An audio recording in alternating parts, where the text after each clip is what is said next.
Há um texto lá em Isaías 49:16 que a primeira parte diz assim: Eis que te gravei nas palmas das minhas mãos. Já pensaram sobre a força desse texto? Eis que te gravei nas palmas das minhas mãos. Ali não foi uma tatuagem, amado irmão, amada irmã. Ali tem o sinal dos cravos. Vocês já sabem, mas ouçam-me novamente, por favor. Você e eu ganharemos um corpo glorificado, igualzinho ao do Senhor. Ele, que tem um corpo glorificado, pela eternidade carregará nas palmas das suas mãos as marcas dos cravos. Sabe por quê, Maria Ângela? Ele está dizendo: eu amo você. Eu amo você, Vânia. Eu amo você, Vera. Eu amo você, João. Eu amo você, Ricardo. É a eternidade testificando de um amor que aconteceu lá no Monte do Calvário. Vocês conhecem um Senhor mais lindo do que esse? Conhece Lincoln? Tony, conhece um amor maravilhoso como este? Não existe. Não existe, Rita. Que amor é este? Que amor é este? O Senhor desejou no seu coração carregar pela eternidade marcas no seu santo corpo, para dizer: eu amo cada um de vocês. É simplesmente inacreditável para nós, porque nós somos tão diferentes do nosso amado Senhor, na verdade, tão diferentes.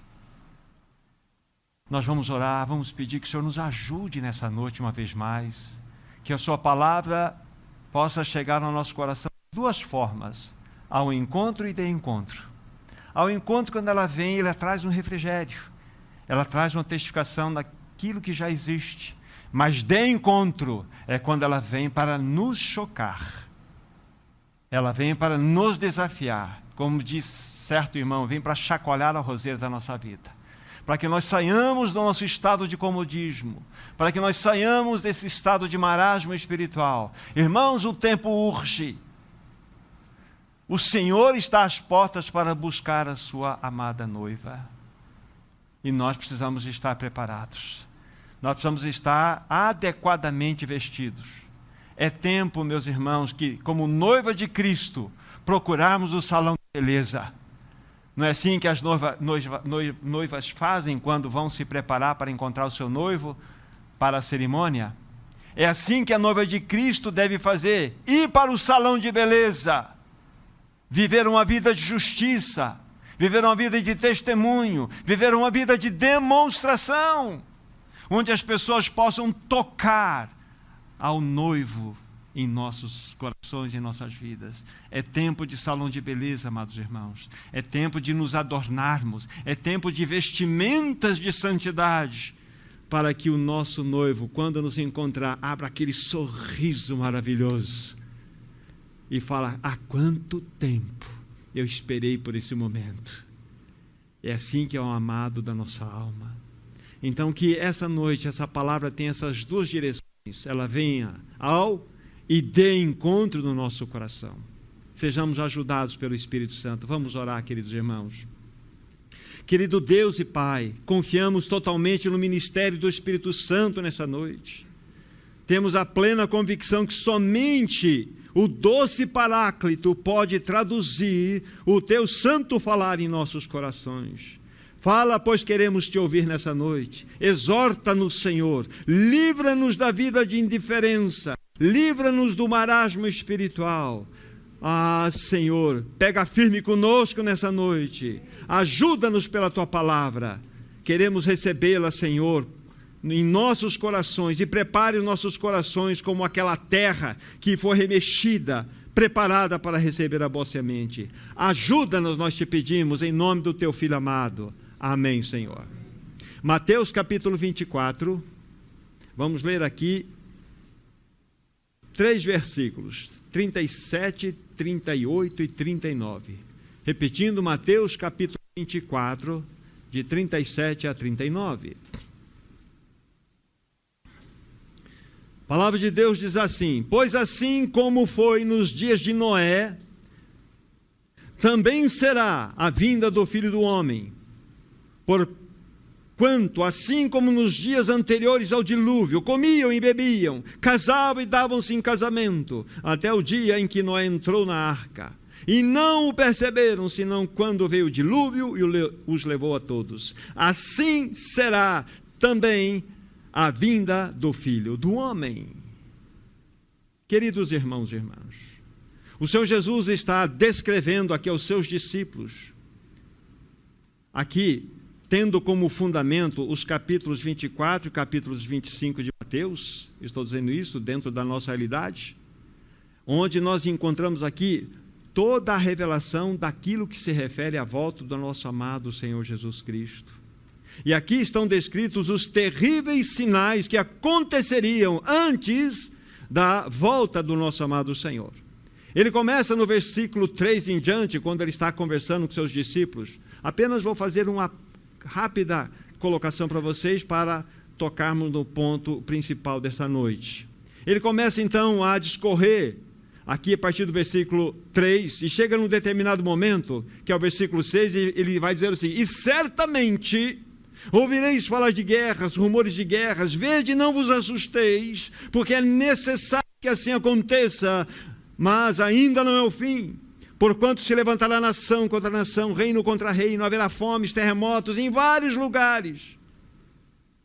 Porém, tudo isso é o princípio de dores.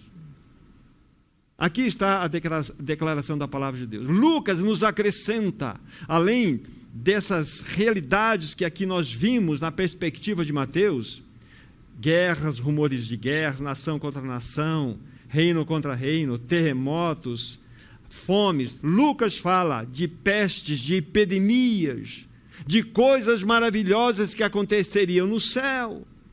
Mas, assim como está escrito aqui, o pensamento de Lucas é o seguinte: ainda não é o fim. Então, todos os acontecimentos que estão à nossa volta, por mais difíceis que possamos aí considerá-los, não é para gerar nós nenhum tipo de medo. Jesus disse: não vos assusteis. Nós somos um povo de Deus. Não vos assustei, porque ele diz assim: é necessário que isso aconteça. E ele só nomeia essas realidades nas quais nós estamos inseridos. Nós estamos vivendo os princípios de dores. Estamos vivendo essa realidade. Agora, ele nomeia e fala para nós aqui: não vos assusteis. Então, ele vai, na sequência, vai desenvolver todo um pensamento mostrando como será aquele tempo que antecederia a sua volta. Vai mostrar a grande tribulação. Nós já falamos isso em tempos anteriores. Ele vai discorrer até que ele chegue num momento específico, que é o nosso ponto, aqui, que é o texto que nós lemos, do versículo 37 a 39. Então ele vai dizer o seguinte: pois assim como foi nos dias do Noé, também será a vinda do Filho do Homem. Guarde bem isso. Então Jesus está nos ajudando a compreender aqui, para que possamos fazer uma leitura adequada no final dos tempos. E qual é o meu tema, qual é o encargo dessa noite para os irmãos? É a continuação dos 4 anteriores que nós temos dado aqui a vocês. Hoje o tema, o nome é Uma Solene Advertência de Jesus. Insisto, todos que estão presentes aqui, que bênção que todos nós estamos aqui, mas é o Espírito Santo quem tem nos trazido aqui para ouvir a palavra de Deus. Então que você e eu tenhamos corações abertos para receber todo o ensinamento, toda a palavra que o Senhor deseja nos falar. Aqui, Mateus destaca os tempos do fim, olhando para trás e focando como que foi os dias de Noé.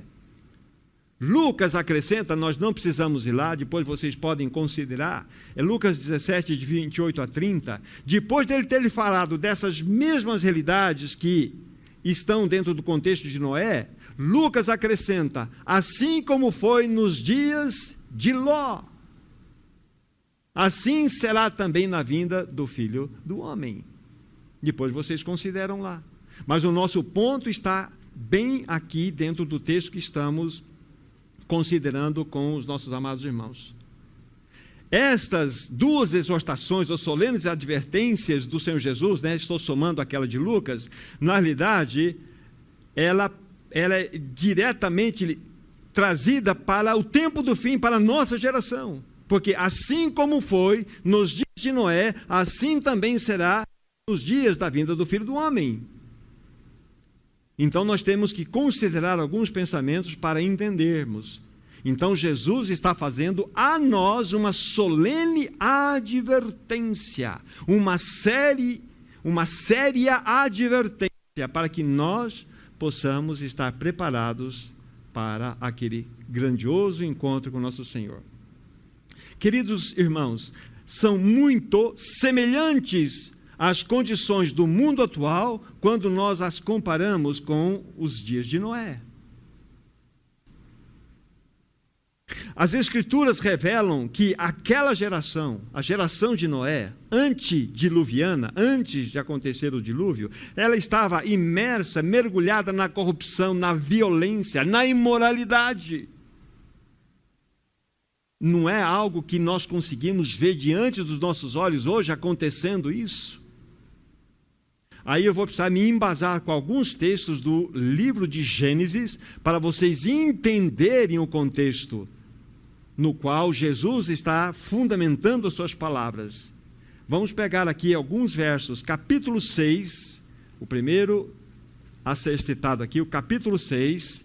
Então, o que está acontecendo? Nós estamos voltando dentro do contexto no qual Jesus está fundamentando a sua palavra de exortação para a geração do fim. Gênesis 6, versículo 5, a primeira passagem. Diz assim: viu o Senhor que a maldade do homem se havia multiplicado na terra e que era continuamente mau todo o desígnio do seu coração. Olha só a leitura do próprio Senhor em relação à geração antediluviana. Lembre-se, conecte com aquilo que Jesus falou. Assim como foi nos dias de Noé, assim será também nos dias da vinda do Filho do Homem.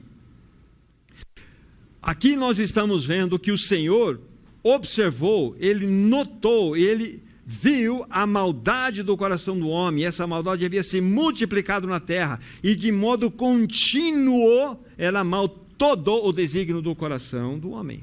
Só para vocês terem uma ideia, do capítulo 1 de Gênesis ao capítulo 6, nós temos uma história de 1665 anos. Em 6 capítulos, você tem aí comprimidos 1665 anos. Do capítulo 6 ao capítulo 11, capítulo 12, onde entra a história de Abraão, nós temos mais 400 anos nesses capítulos, onde acontece ali a construção da Torre de Babel, para vocês entenderem um pouco de tempo. Até Abraão, 2000 anos. De Abraão até Jesus, 2000 anos. De Jesus até o século XX, mais 2000 anos. Então tem 6.000 anos de história da humanidade, segundo a Bíblia, nesse sentido. Isso é apenas uma observação. Mas o texto está mostrando que o Senhor viu a corrupção do gênero humano em grau altíssimo, viu a maldade. Agora, vejamos o versículo 11 e 12 desse mesmo capítulo. Capítulo 6, lemos o versículo 5, vejamos o versículo 11 e 12. A terra estava corrompida à vista de Deus e cheia de violência. Viu Deus a terra, e eis que estava corrompida, porque todo ser vivente havia corrompido o seu caminho na terra. Vocês imaginam isto? Que coisa impressionante. Agora, quando você é mais criterioso e vai buscar o sentido original da palavra corrompida, ela é mais forte do que nós já temos como impressão dessa palavra no seu significado. A terra estava, você pode colocar arruinada, mas pode traduzi-la também tranquilamente como apodrecida. Tamanha era a realidade da corrupção do ser humano naquele tempo. Então nós estamos vendo o contexto que Jesus está fundamentando a sua palavra. Assim como foi nos dias de Noé, assim também será nos dias da vinda do Filho do Homem. Olhem a nossa volta. Daqui a pouco vai ficar mais claro isto para nós. No capítulo 8 desse mesmo livro, então nós temos, no capítulo 7, temos a conclusão do dilúvio, né? Vem o dilúvio como juízo de Deus sobre aquela raça pré-diluviana. Aí, no capítulo 8, começa a mostrar que as águas foram diminuindo. Aí chega no versículo 21, veja o que o Senhor tem a nos dizer. 8, 21 de Gênesis. Noé já havia levantado um altar para o Senhor, e o Senhor, diz o verso 21, aspirou o suave cheiro e disse consigo mesmo: não tornarei a amaldiçoar a terra por causa do homem, porque é mau o desígnio íntimo do homem desde a sua mocidade, e nem tornarei ferir a todo ser vivente como fiz. Olha que impressionante declaração esta. Vocês vão perceber, não vou entrar na situação, mas vocês vão compreender. Deus eliminou o maldoso da terra, todo maldoso, todos os maldosos, mas ele não tocou na maldade. O homem continuou mal, porque isso é tratado de um modo diferente. Ele praticamente eliminou toda uma sociedade pré-diluviana, mas a maldade intrínseca não aconteceu. Só para vocês pensarem naquilo que eu estou falando para vocês. Vocês sabem, uma curiosidade, o dilúvio durou 40 dias e 40 noites, correto? Quantos dias Noé ficou dentro da arca, do começo ao fim? Quando ele entrou, veio o dilúvio. 370 dias. Ele ficou dentro da arca, até que as águas baixassem, então ele pudesse, lá no Monte Ararat, onde ela pousou, ou ela baixou. Interessante, né? O tempo que ele ficou lá. Mas esse é apenas um detalhe para aqueles que gostam de observações assim das Escrituras Sagradas. Agora, o que mais impressiona, então, esse contexto que Jesus falou que nós pensássemos sobre ele, vimos o contexto agora aflorado diante dos nossos olhos, assim como foi nos dias de Noé, assim também será na vinda do Filho do Homem. Ele está nos remetendo para frente, para esse tempo do fim, no qual nós estamos inseridos. Agora, o que mais impressiona é que aquela geração antediluviana, ou pré-diluviana, foi solenemente advertida, exortada por quem? Por Noé. Sabe por quantos anos Noé pregou para aquela geração? Mais de 100 anos. Nós temos, não vamos aqui nos detalhes, mas biblicamente nós conseguimos enxergar a isso. Mais de 100 anos pregando para aquela geração. Olha só, qual que era a sua mensagem? Vai chover, Deus vai derramar juízo sobre a terra e vai chover. Mas chover, Noé, o que você está falando? Vocês sabiam que não chovia, né? Não havia chuva sobre a face da terra. A terra era regada por um vapor que subia do solo. Então, falar chover, eles davam risada de Noé. Como assim chover? Juízo vindo do céu? Noé, que isso? Eu tenho mais o que fazer. Eu tenho uma família para sustentar. Eu tenho que trabalhar, Noé. Deixa-me quieto.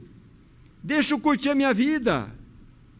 O povo gracejava, o povo zombava, o povo ridicularizava. Outros eram totalmente indiferentes, viviam governados pela sua própria carne. Não ouviram Noé. Noé pregou por mais de 100 anos. Vai chover. Deus vai lançar o juízo sobre uma geração pecadora que não tem buscado a Ele. E como eu disse na semana passada, para aqueles que estiveram aqui e ouviram, como eu disse, muitos, naquela época, bem como hoje, estavam dormindo na canoa. É uma história que eu contei para os irmãos aqui. E quando despertaram, era tarde demais. Aquela canoa que se desprendeu lá nas cataratas do Niagara Falls, estava lá a canoa presa, ela se desprendeu, estava lá o guia turístico, esqueceu, dormiu, e no galeio da canoa foi levado, dormindo gostosamente, até que chegou na boca daquele grande precipício de águas. Morreu. Há muitos dormindo na canoa. Naquele tempo, posso usar essa expressão, estavam dormindo na canoa, estavam no balanço da vida, estava dando tudo certo. Considere se você não está dormindo na canoa, porque você pode ter um sono tranquilo, você pode estar muito sossegado agora, as coisas estão indo muito bem, dando certo para você, Mas cuidado. Que o Senhor nos desperte.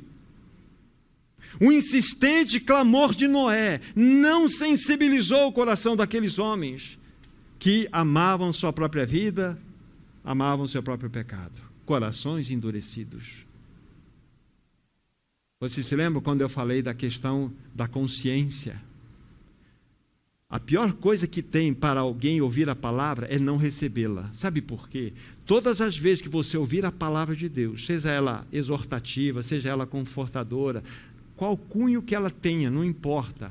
Mas você ouviu a palavra, ela trouxe sentido para você, mas você não se posicionou. Vai acontecer, você vai crescer uma pequena camada sobre a sua consciência, como se fosse um véu.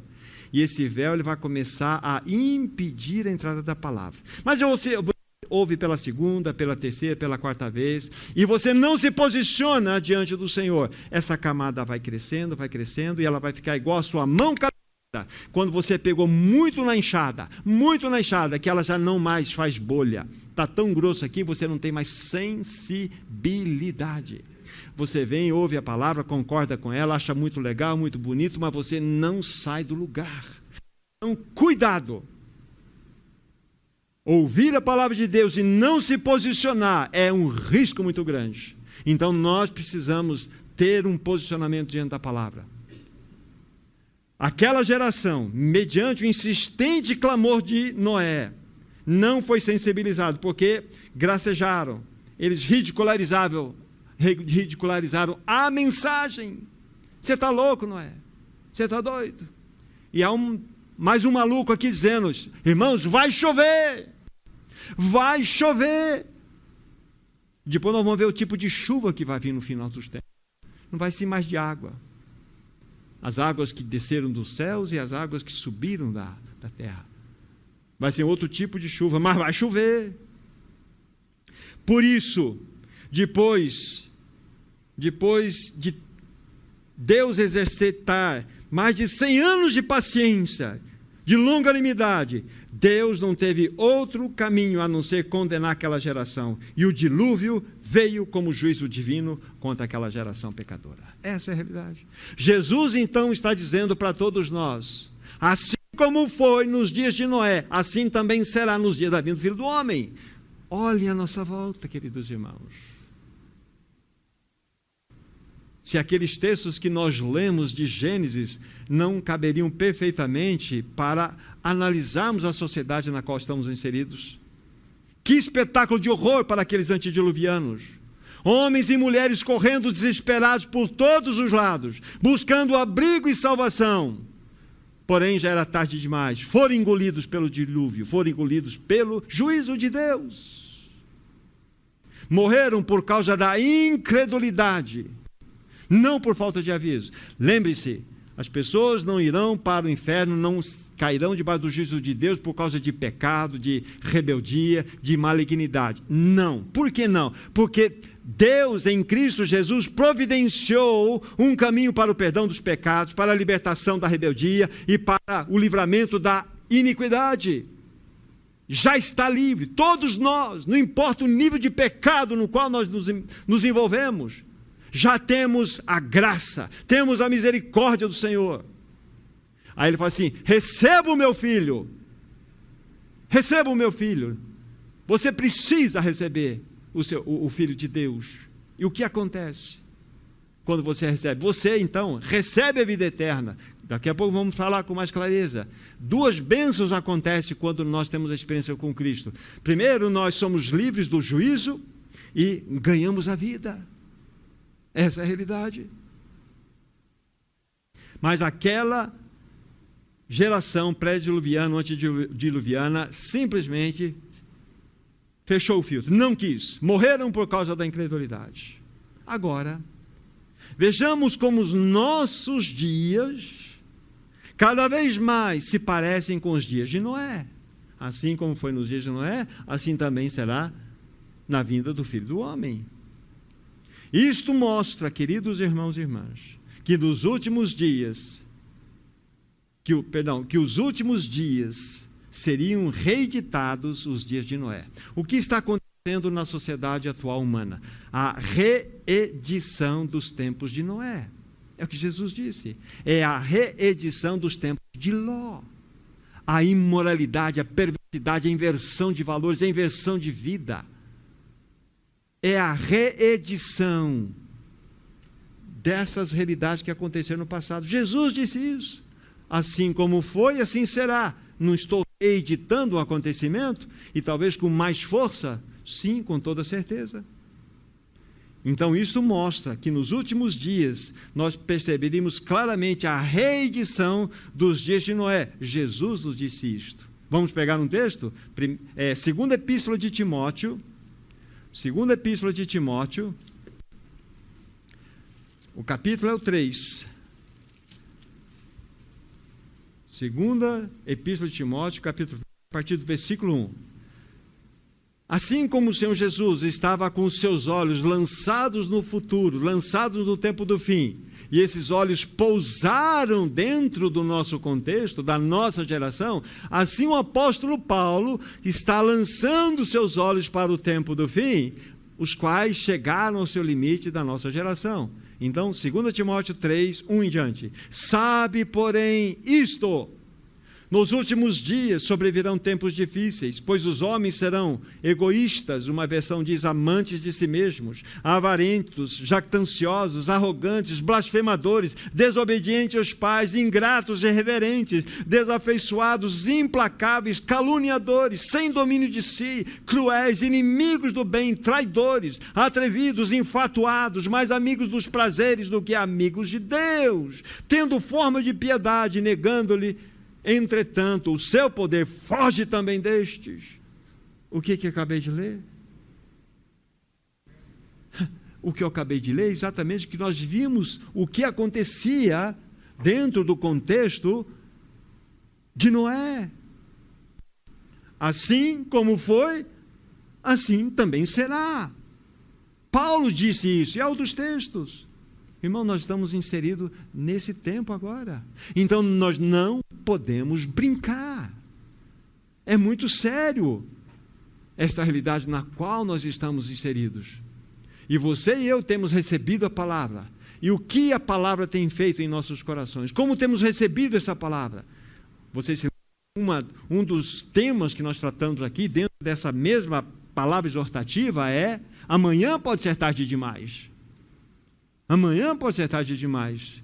O outro foi: desperta tu que dormes.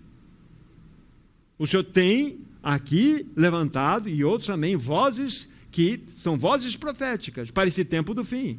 Temos que considerar isto. Amados irmãos, nós vivemos hoje num mundo totalmente relativista, numa sociedade que despreza os absolutos. Estou correto? Os absolutos não têm mais lugar nessa sociedade na qual nós vivemos. A sociedade está totalmente mundanizada, secularizada, completamente entregue a si mesma. Permito-me lembrar, os que me ouviram já falar sobre esse tempo, há algum compartilhar anterior, ouçam novamente, por favor. Até o século XVIII, havia 4 fundamentos que, de certa forma, sustentavam a existência dessa humanidade. E eram princípios judaico-cristãos. Que princípio eram estes? Toda a humanidade até o século XVIII era cristã? Não. Mas os princípios que sustentavam a direção de uma humanidade, sim, sempre foram cristãos, judaico-cristãos. Primeiro princípio: família nuclear. Pai, mãe, filhos. Segundo princípio, o princípio da verdade. O princípio da verdade. Sim, sim, não, não. O que passar disso é que tem geração ou procede do maligno. A terceira base, fundamento, pilar que sustentava essa humanidade: moralidade. Moralidade. E o quarto sustentáculo dessa humanidade até o século XVIII chamava-se valores da vida. Era quase que inadmissível não crer na existência de um Deus pessoal. Era quase inadmissível, ainda que naquelas medidas mais pequenas. Mas era inadmissível não se admitir a existência de um Deus pessoal. Não se falava em ateísmo nesse tempo. O primeiro ateu declarado é final do século XVII e início do século XVIII. Ainda que, com certeza, havia pessoas que não criam, mas declarado, assumido, você tem um regime único a partir do final do século XVII e início do século XVIII. Não havia ateísmo, não havia ateus. Mas o que aconteceu em 1789? Uma coisa chamada Revolução Francesa, não foi? Foi uma grande tacada de Satanás. E quando, na realidade, essa revolução tinha um propósito, era a descentralização de Deus de todo um processo para que o homem, na sua razão, assumisse o lugar. A explicação de todas as coisas está no homem.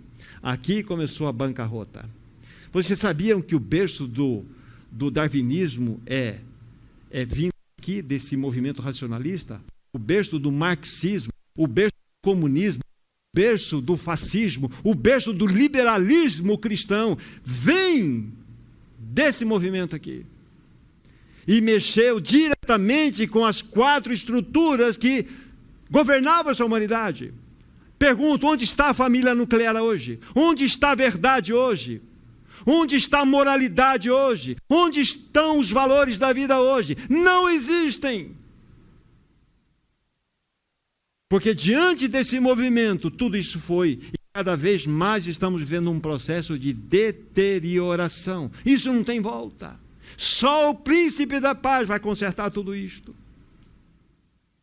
Então vocês entendem o que aconteceu com a falsa ideia da liberdade, igualdade e fraternidade. Esse movimento francês trouxe, ou na França, né, com esses filósofos, os grandes, como falamos na semana passada, os grandes e os adorados filósofos, venerados até hoje por muitos, trouxe isso aí para nós.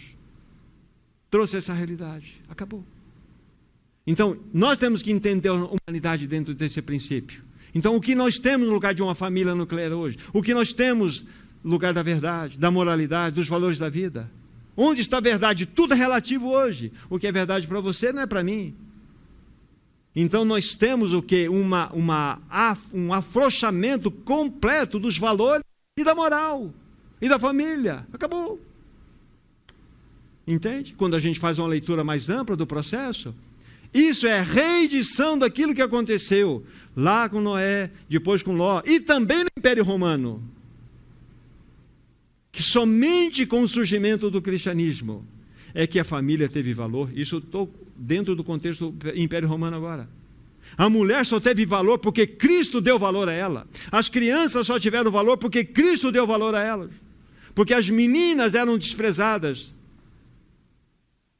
Em Roma, as meninas, quando nasciam, quando os pais não queriam, elas eram levadas normalmente porque ou eram lançadas para animais comerem, ou eram levadas para um templo chamado coluna lactária. E ali essa menina era colocada e havia pessoas que cuidavam dessas meninas para prepará-las para serem profetisas, prostitutas dos templos pagãos. Essa era a realidade. Quando os cristãos, aí em Roma, perceberam isso, sabe o que eles faziam? Eles iam lá, desses templos, pegavam as crianças e levavam para suas casas e criavam como suas filhas. Isso é cristianismo. Isso é vida. Quem trouxe valor moral foi Jesus. Quem trouxe verdade foi Jesus, Ele é a verdade. Oh, irmãos, Jesus está nos alertando, como foi nos dias de Noé, assim será também. Não é isso que estamos vendo diante dos nossos olhos? Olha o que está acontecendo. Irmãos, Deus foi banido da sociedade, Deus foi banido das leis, Deus foi banido de muitas famílias. Olhe para aqueles que legislam, olham as leis que são aprovadas. Na Europa já abertamente se fala, não, a questão da pedofilia não é uma questão de opção sexual, isso não pode ser tratado como um crime. É esse o nível do homem entregue a si mesmo. Essa é a sociedade que você e eu estamos inseridos. Assim como foi nos dias de Noé, assim também será.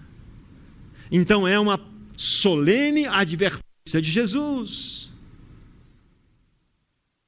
Olhe para os nossos governantes. O mundo está num caos. Olhe para a realidade do caos, da confusão social, política e religiosa na qual nós estamos inseridos. Olhe para as famílias. Olhe para a verdade. É a reedição dos tempos de Noé. Assim como foi, assim será. Ah, meus irmãos, a rebelião do homem contra Deus, o pecado humano é responsável por toda essa maldade espalhada por esse mundo. Eu vou dizer para vocês, vai chover. Vai chover. Esse é o ponto. Agora, este quadro, este cenário em que estamos inseridos, foi descrito por essas poucas palavras. Agora, qual é o nosso papel, a nossa responsabilidade numa sociedade pós-moderna, numa sociedade pós-verdade, numa sociedade que vive a realidade ampliada do metaverso? Qual é o nosso papel? Outra desgraça para a humanidade chama-se metaverso, onde através de um óculos você pode absorver e ter e satisfazer todos os mais incríveis desejos que você nunca teve na sua vida de toques físicos. É impressionante a loucura que nós estamos entrando. Isso é uma das armas mais terríveis de Satanás para o tempo do fim. É a destruição da sociedade de um modo geral. Como o irmão falou aqui dentro do compartilhar da manhã, citando talvez uma pessoa que é da área, falou assim, nunca se viu um número tão grande de pessoas em profunda depressão como nós estamos vendo hoje. Crianças, jovens, velhos. Essa é a tua sociedade, essa é minha sociedade. Agora, qual é o teu papel? Qual é o meu nesse mundo maluco no qual nós estamos inseridos? Nesse mundo da realidade ampliada. Primeiro, devemos agir como Noé, respondendo. Nós precisamos discernir que Deus tem uma justa questão contra esta humanidade, contra o homem. Pois o homem é pecador, é rebelde, inimigo de Deus. Esta é a minha condição natural, esta é a tua condição, minha irmã. De cada um de nós é esta realidade. Nascemos em inimizade contra Deus, mas eu não aceito isso, mas a Bíblia diz que todos nós aqui nascemos nessa condição de inimizade contra Deus. Mas como já foi dito em outras reuniões, Deus já providenciou um caminho pelo qual esta inimizade pode ser tratada de uma forma maravilhosa. Olhe para Cristo, porque o pecado da tua inimizade foi julgado em Cristo. Cristo se fez inimigo por nós naquela cruz. Cristo se fez pecado por nós naquela cruz.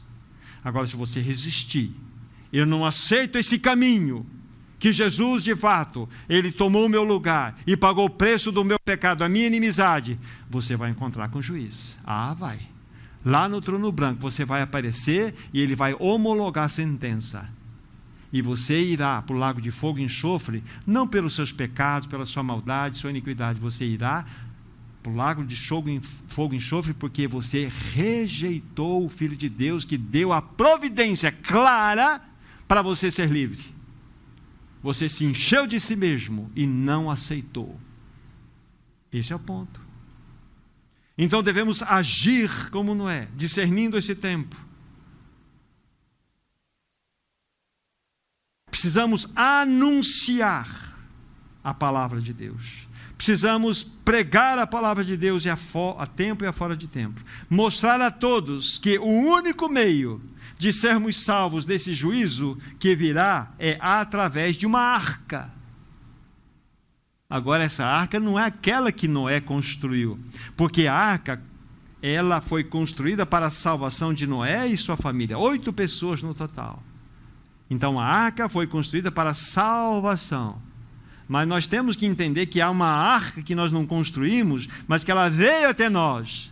E ela se tornou a nossa salvação. Cristo Jesus. Isto nos fala da salvação providenciada por esse maravilhoso Senhor. É exatamente isso que nós estamos anunciando agora. Queridos irmãos e irmãs, só escaparão do juízo que está por vir sobre essa humanidade aqueles que se refugiarem no bendito Salvador Jesus Cristo. Jesus. Você já entregou sua vida para Jesus? Você tem certeza que nasceu de novo? Você já teve a experiência gloriosa da total justificação dos seus pecados? Lembre-se, Ricardo, você nasceu inimigo de Deus, como eu. Mas Cristo morreu por você naquela cruz, Ricardo. Ele lançou o peso do pecado sobre ele para que você fosse livre. Cada um de nós precisa receber essa realidade da obra de Cristo. Ele derramou seu sangue e nos perdoou os pecados. Mas ele queria uma vida tão íntima conosco. Sabe o que ele fez? Murilo, sabe o que ele fez? Ele pegou o seu velho homem e crucificou nele. E deu a vida dele para que fosse a sua vida. E por isso que ele fala assim: Murilo, considere-se morto ao pecado, mas vivo para Deus em Cristo Jesus. Olha o que ele fez para nós. Que Jesus é este? Que obra maravilhosa é esta? Agora, eu preciso colocar um detalhe, porque eu disse para você que não será o chuveiro aqui, não vai ser a água a mais dentro do juízo. Esse detalhe é: Deus nos julgará, ou julgará toda a humanidade, não trazendo um outro dilúvio. Vejamos o que Pedro tem a nos falar. A sua segunda epístola, então 2 Pedro, no capítulo 3. Aqui nós vamos ler segunda epístola, capítulo 3, segunda epístola de Pedro, capítulo 3, a partir do versículo 7. Olha só o que diz aqui. Ora, os céus que agora existem e a terra, pela mesma palavra, têm sido entesourados para o fogo, estando reservados para o dia do juízo e da destruição de homens ímpios. Há, todavia, uma coisa, amados, que não deveis esquecer, que para o Senhor um dia como 1000 anos e 1000 anos como um dia. Não retarda o Senhor a sua promessa, como alguns a julgam demorada. Pelo contrário, Ele é longânimo para convosco, não querendo que nenhum pereça, senão que todos cheguem ao arrependimento. E por fim, virá, entretanto, como ladrão, o dia do Senhor, no qual os céus passarão com estrepitoso estrondo, e os elementos se desfarão, abrasados. Também a terra e as obras que nela existem serão atingidas. Viu como vai ser a chuva? Fogo. Deus vai remodelar esse planeta. Nós vamos viver nele por 1000 anos ainda, irmãos. Mas Deus vai dar uma remodelada nele. Ele precisa passar o seu maçarico celestial de juízo para tratar com o pecado. Então haverá sim, esse era o detalhe que eu queria colocar, haverá sim um juízo, haverá uma chuva, mas essa é a chuva de fogo, irmãos. Agora, só há um meio para nós escaparmos desse juízo divino. Vou citar alguns textos e vamos para a conclusão. Porque aqui que é o ponto importante. Falar tudo que foi falado e não dizer o que eu falava agora, ficamos na estaca zero. Só há um meio, irmão, irmã, a todos nós, de escaparmos do juízo divino. João 3,16. João 3,16. Black, sabe o que diz lá? Porque Deus amou o mundo de tal maneira que deu seu Filho unigênito, para que todo que nele crê não pereça, mas tenha vida eterna. As duas bênçãos aqui. Deus deu o seu Filho unigênito, não é isso? Vimos, amou de tal forma esse mundo que deu o seu Filho unigênito, para que todo aquele que nele crê, no Filho que foi dado por Deus, não pereça, ou seja, não vá para o juízo. Olha, você é livre do fogo, mas tenha a vida eterna. Você crê nisso, meu irmão? Amém? Esse é o ponto. Esse é o ponto. Se eu creio de todo o meu coração, olha a saída aqui. Olha a saída aqui.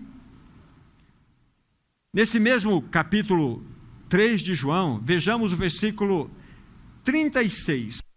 36. João 3, 36. Estamos dentro do mesmo pensamento que estamos falando. É o último versículo do capítulo 3. Por isso, quem crê no Filho tem a vida eterna. O que todavia se mantém rebelde contra o Filho não verá vida, mas sobre ele permanece a ira de Deus. Não está claro? Não está claro isto? Antônio, não está claro para você isto? Olha que texto mais limpo. Quem crê tem a vida eterna. Você creu? Você tem a vida eterna. Eu creio no Filho de Deus. Agora, o que todavia se mantém rebelde contra o Filho não verá a vida, diz a palavra de Deus, mas sobre ele permanece a ira. Quem não crê, sobre este há uma ira, e esta ira será consumada no juízo. Agora, se você crê no Filho de Deus, Davi, se você crê no Filho de Deus, o que acontece? Esta ira é julgada no Filho de Deus. Porque toda a ira de Deus foi lançada sobre o seu Filho por causa do meu e do seu pecado. Fomos libertos. Temos. Isso é salvação. Como foi nos dias de Noé, assim também será.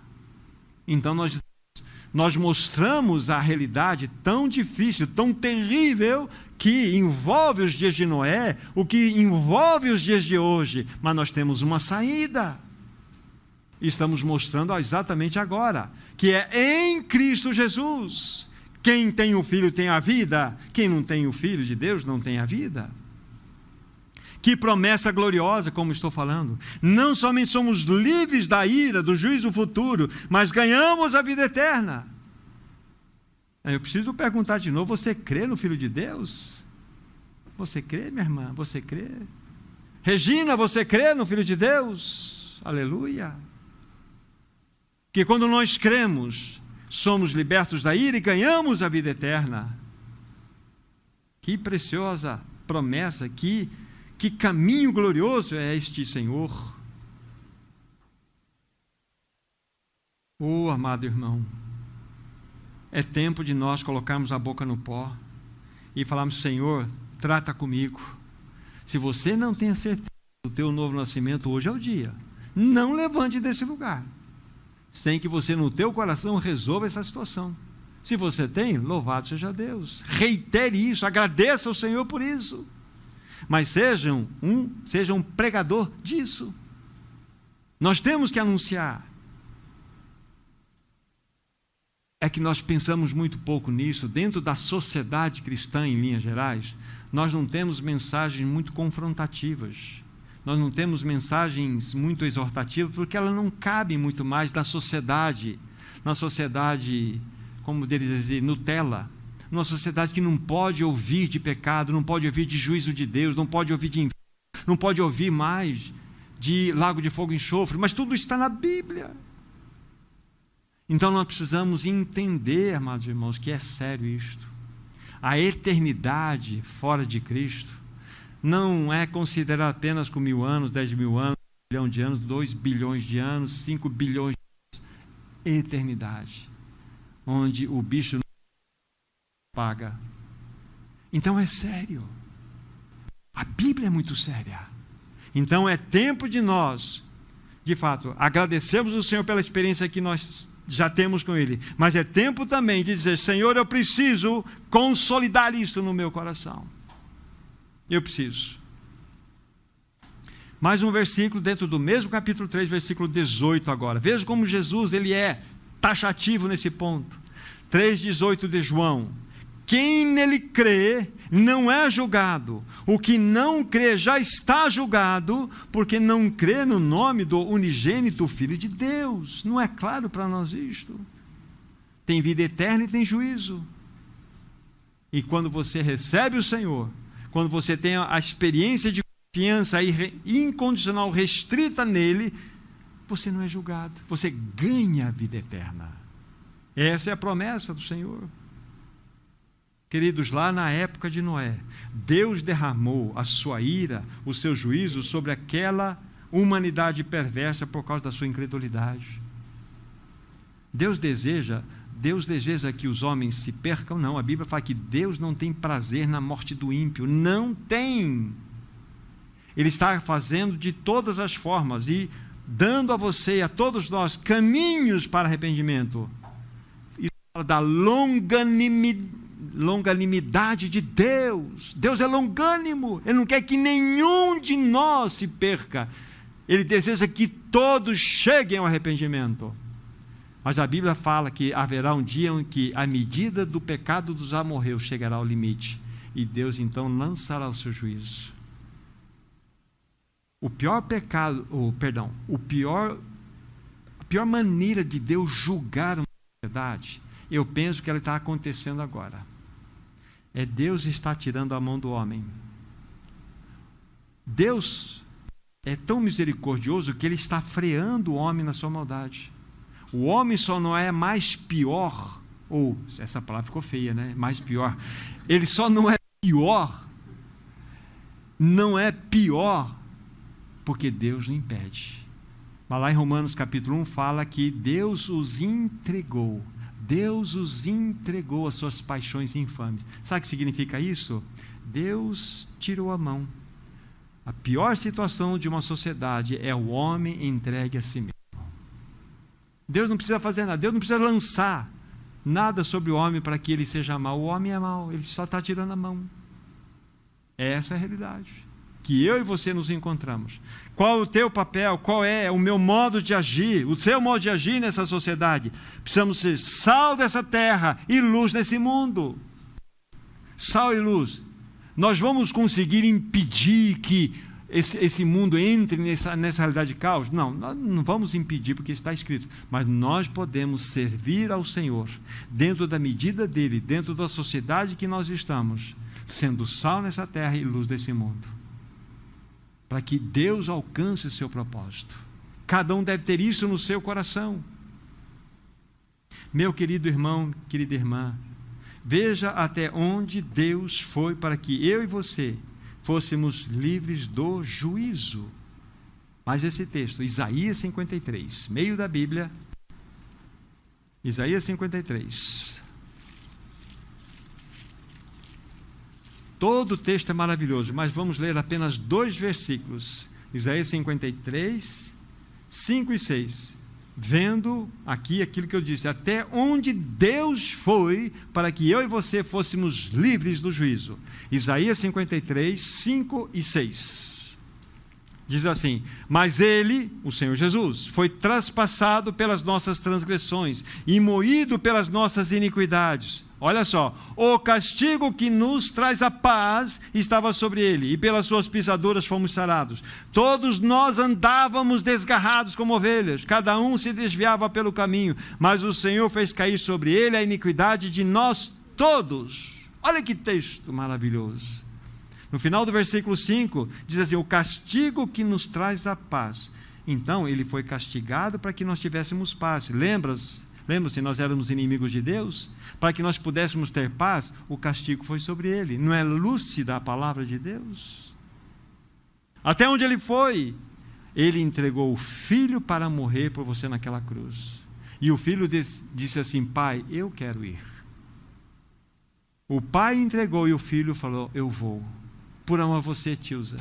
Que Senhor maravilhoso é este, que abriu mão da sua glória, deixou a sua coroa de rei desse universo para ter sobre a sua cabeça uma coroa de espinhos, maldita por causa do nosso pecado. Que Senhor é esse, Isabel? Você conhece um Senhor mais maravilhoso que esse? Não conhece, não existe. E diz assim, andando dessa forma, desgarrados, cada um pelo seu próprio caminho, a Bíblia fala que o Senhor, o Deus Todo-Poderoso, fez cair sobre o nosso amado a iniquidade de nós todos. Aqui está a minha inimizade, o meu pecado, a minha rebeldia, toda a minha sujeira, a minha imundícia está aqui. Isto é o que o Senhor fez por você, Valdir. Isso é o que Ele fez por você. Você merecia, Valdir? Não, também ninguém merecia, ninguém. Mas Ele fez. Que desculpa nós teremos a dar diante do trono branco se formos para lá? E pela bondade e misericórdia de Deus, que nenhum aqui vá. Mas não haverá desculpas, porque toda a obra foi providenciada, todo o projeto de Deus foi claramente desenvolvido e feito pelo nosso amado Senhor Jesus. Como eu estava dizendo, o juízo que deveria cair sobre mim foi lançado sobre Jesus. Que amor é este? Que amor maravilhoso é este? Para que você possa desfrutar desse livramento e ganhar a vida eterna, simplesmente creia na perfeita obra que Cristo realizou por você na cruz. Isso. Vera, você crê nisto? Vera, você crê nisto? Vera, você crê nisto? Olha como temos veras aqui. Deve ter outras por aí. Se nós cremos, aleluia.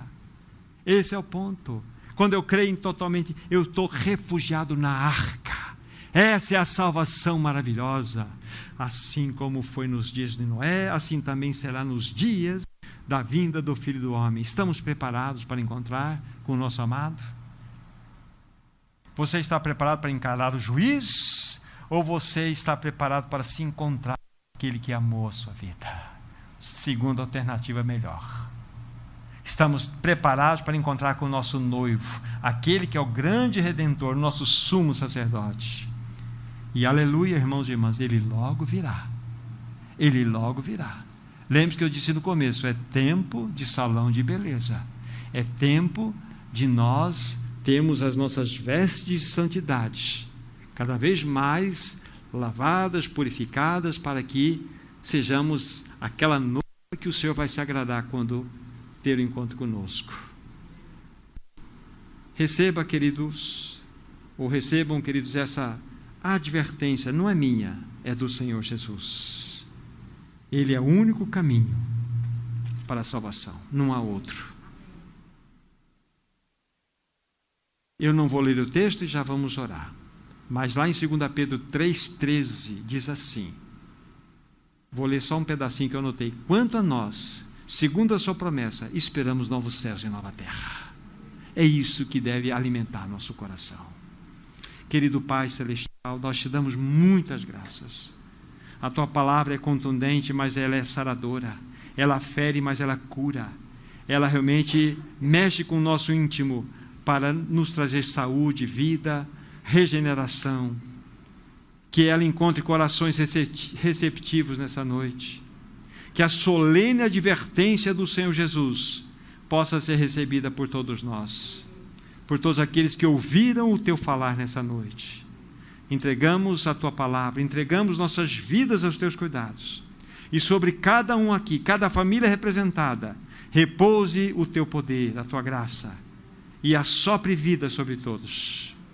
Obrigado, querido Senhor Jesus, por esta solene advertência que o Senhor nos deu. Em teu santo nome nós oramos e te agradecemos. Amém. Amém. Amém, queridos irmãos. Que o Senhor, na sua infinita graça e bondade, conduza cada um de vocês durante essa semana nos caminhos do nosso amado Senhor.